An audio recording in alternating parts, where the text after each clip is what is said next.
እሺ መኪና ከማንቀሳቀስ በፊት እንግዲህ የምትፈትሻቸው ነገሮች አሉ አይደለ? እሺ ምን ትፈትሻለህ? እስቲ ንገረኝ። አንተ የምታውቀውን ንገረኝ።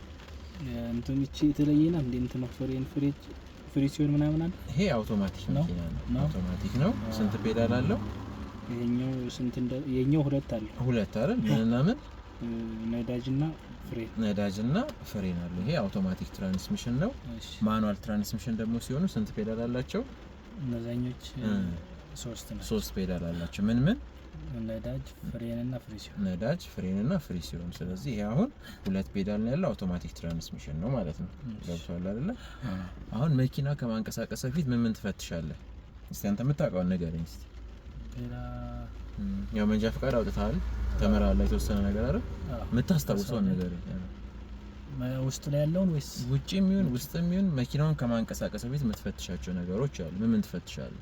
ችግር የለውም እሱን። እሺ አሁን አንተ ተሽከርካሪ ከማንቀሳቀስ በፊት የምትፈትሻቸው ነገሮች አሉ። አንደኛ ምንድነው? ዶክመንት ነው።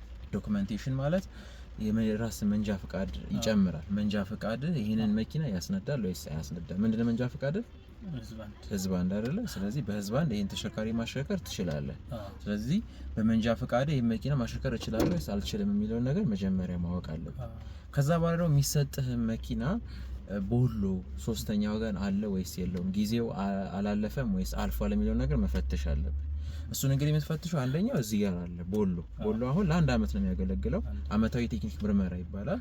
ስለዚህ የተሰጠበት ቀን አለ፣ የሚያበቃበት ቀን አለ። ያንን ማየት ይኖርብሃል። ያንን ሳታይ ያሽከረከርክ ብትገኝ 3000 ብር ትቀጣለህ። ገብቶሃል አይደል? ስለዚህ ያንን መፈተሽ ይኖርብሃል፣ ማየት ይኖርብሃል። ሰው ዝም ብሎ ስለሰጠ መኪና ይዘህ መንዳት የለብህም። ቦሎን ማየት፣ ከዛ ደግሞ በታርጋው አማካኝነት ደግሞ ሶስተኛ ወገንን ማየት ይኖርብሃል።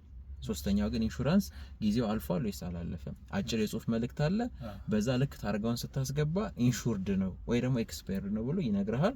ያንን ቼክ ማድረግ አለብህ። ያንን ቼክ ካላደረግ አንደኛ አደጋ ቢደርስ ሶስተኛ ወገን ሽፋን አታገኝም። ሁለተኛ ነገር ትራፊክ ፖሊስ ደግሞ ቢይዝህ እስርና የገንዘብ ቅጣቶች ይኖሩታል። ስለዚህ ያንን መፈተሽ ይኖርብሃል። ከዛ በኋላ ተሽከርካሪውን ቴክኒካል ነገሮች ትፈትሻለህ። 5 ፍተሻዎች አሉ። አንደኛ አጠቃላይ የተሽከርካሪው ቴክኒክ አቋም ፍተሻ ይባላል። ያ ማለት እንግዲህ መኪናውን እየዞርክ የምታያቸው ማለት ነው። ፍሬቻዎቹ፣ የግንባር መብራት ሊሆን ይችላል፣ ስፖኪዮ ሊሆን ይችላል፣ ጎማ ሊሆን ይችላል። የጎማ ነፋስ ቀንሷል ወይስ በስቷል የሚለውን ነገር ማየት፣ የጥርሱ ሁኔታ እንዴት ነው የሚለውን ነገር ማየት፣ መኪናው ስር ፍሳሽ አለ ወይስ የለም የሚለውን ነገር ማየት ያስፈልጋል ማለት ነው።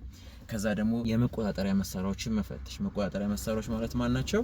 መሪ፣ ፍሬን፣ ነዳጅ፣ ማኑዋል ከሆነ ደግሞ የፍሪሲዮን ፔዳል፣ የማርሽ እጀታ፣ የእጅ ፍሬኑ በትክክል እንደሚሰሩ ቼክ ማድረግ። ከዛ ደግሞ ሶስተኛ የመገናኛ መሳሪያዎችን መፈተሽ። መገናኛ መሳሪያዎች ማለት ተሽከርካሪ ውስጥ ተቀመጥና ወደ ውጪ መረጃዎችን የምታቀብልበት መሳሪያዎች ማለት ምን አሉ እነሱ? ለምሳሌ ፍሬቻዎች፣ የግራ ፍሬቻ፣ የቀኝ ፍሬቻ፣ ሃዛርድ ሊሆን ይችላል፣ የፓርኪንግ መብራቶች፣ የኋላ ማርሽ መብራቶች፣ የፍሬም መብራት ወይንም ስቶፕ ላይት፣ የታርጋ መብራቶች፣ እነዚህ በሙሉ መፈተሽ ይኖርባል እንደሚሰሩ ማለት ነው። አሁን መስራትና ለመስራታቸው እያበራ እያጠፋ ነው የምታየው። ሌላ ምንም የምታደርገው ነገር የለም። እነዚህ ነገሮች ግን ካልሰሩ መረጃ ሌሎች አሽከርካሪዎች መስጠት አትችልም ማለት ነው። ስለዚህ ያንን መፈተሽ ይኖርባል። ገብቷል አይደል? 3 አይተናል እስካሁን። አጠቃላይ ቴክኒክ አቋም ፍተሻ፣ መቆጣጠሪያ፣ መገናኛ አይተናል። ከዛ ደግሞ ዳሽቦርድ ደግሞ ቁልፍን ኦን ታደርግና ዳሽቦርድን ደግሞ ታያለህ። ነዳጅ ምን ላይ ነው ያለው፣ ኢሲዩ ወይ ደግሞ ኮምፒውተሩ ዲቴክት ያደረገው ችግሮች ካሉ ያንን ማየት። ያ እንግዲህ ሞተርን ማስነስተም ሊሆን ይችላል። ሞተርን ማስነስተህ ልታይ ትችላለህ።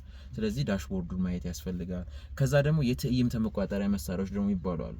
መኪና ውስጥ ቁጭ ብለህ ከውጪ ያሉትን ነገሮች የምታይበት መስታወቶች ሊሆን ይችላሉ። አይታል፣ የግንባር መስታወት፣ የጎን መስታወቶች፣ ስፖኪዎች፣ የዝናብ መጥረጊያ፣ ኤሲ ገብቷል። ኤሲ አሁን እንደዚያም በዝናብ ስናሽከረክር መስኮት ዝግ አድርገን ከሆነ ምን ይሆናል? ጉም ይሰራል አይደል? ያንን የሚያጠፋው ነገር መስራቱ ማረጋገጥ መቻ ይኖርባል። የግንባር መብራት አጭር ረጅም ሰርቷል ወይ ሳይሰራ የሚለውን ነገር መፈተሽ ያስፈልጋል ማለት ነው። ገብቷል። ከዛ ደግሞ ምን ታደርጋለህ? ኮፈን ደግሞ ከፍተህ ታያለህ። ኮፈኑን ከፍተህ ምንድን ነው የምታየው? የሞተር ዘይት ታያለ። እነዚህ መኪኖች ላይ የካምቢዮ ዘይትም ዲፒስቲክ አለው ታያለ። የፍሬን ዘይት ታያለ። የመሪ ዘይት ታያለ። ገብቷል። አየር ማጣሪያ ታያለ። የራዲያተር ውሃ ታያለ። የዝናብ መጥረጊያ ውሃ ወይንም ወሸር ፍሉድ በትክክል መኖር አለመኖሩን ታያለ። ገብቷል። የስኮርት ወይ ደግሞ ኩላንት ሪዘርቨር ታንክ ይባላል። እዛ ውስጥ ምን ያክል ኩላንት ወይ ደግሞ ውሃ አለ የሚለው ነገር በሙሉ ማየት ይኖርባል። እነዚህን በሙሉ ከፈተሽክ በኋላ ወደ ማሽከርከር የምትሄደው ማለት ነው። ገብቷል አይደለ? ሌላ ጊዜ መኪና ልክ እጅ ላይ ሲመጣ እነዚህ ነገሮች ማየት ያስፈልጋል። አይተህ ነው ወይ ደግሞ የራስህ መኪና ቢኖር እነዚህን ሁሌ መፈተሽ ያስፈልጋል። ይሄ ለመፈተሽ ረጅም ሰዓት አይፈልግም። አየት ማብራት፣ ማጥፋት፣ የጎደለው ማየት፣ መሙላት። ገብቷል አይደል? ጎደል አይደል? መሙላት ግን ሁሌ መጉደል የለበትም። ያ መስተካከል አለበት። ያንን ካረክ በኋላ ወደ እንቅስቃሴ የምትሄደው ማለት ነው። ገብቷል? አሁን ለማሽከርከር ዝግጁ ነው። ቤልት ሰር፣ ወንበርን አስተካክል።